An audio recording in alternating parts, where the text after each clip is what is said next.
ഒരിക്കൽ കൂടി പരിശുദ്ധമായ മുഹറം 10 നമ്മിലേക്ക് കടന്നു വരികയാണ്. പ്രവാചകൻ സല്ലല്ലാഹു അലൈഹി വസല്ലം തങ്ങൾ ഈ സുദിനത്തെ കുറിച്ച് പറഞ്ഞത് യൗമും മിൻ അയ്യാമില്ല, അള്ളാഹുവിന്റെ സുദിനമാണ് മുഹറം 10 എന്ന്.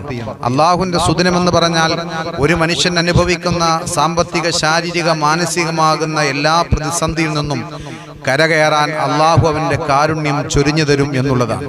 ഈ സുദിനത്തിൽ നോമ്പെടുക്കൽ പ്രത്യേകമായ സുന്നത്തുണ്ട്. ആരെങ്കിലും മുഹറം 10 നോമ്പെടുത്താൽ അവൻ ഒരു വർഷം നോമ്പെടുത്തതിന്റെ പ്രതിഫലം അള്ളാഹു തആല തരുമെന്ന് ആദരവായ റസൂലുള്ളാഹി സ്വല്ലല്ലാഹു അലൈഹി വസല്ലം.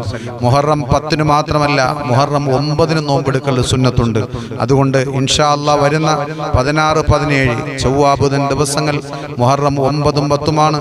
ആ ദിവസത്തിൽ നമ്മൾ ഓരോരുത്തരും നോമ്പെടുത്തുകൊണ്ട് തൗബ ചെയ്ത് അള്ളാഹുവിലേക്ക് നമ്മൾ പശ്ചാത്തപിച്ചു മടങ്ങി പുതിയൊരു മനുഷ്യനായി മാറുക. അള്ളാഹു തൗഫീഖ് നൽകി അനുഗ്രഹിക്കട്ടെ.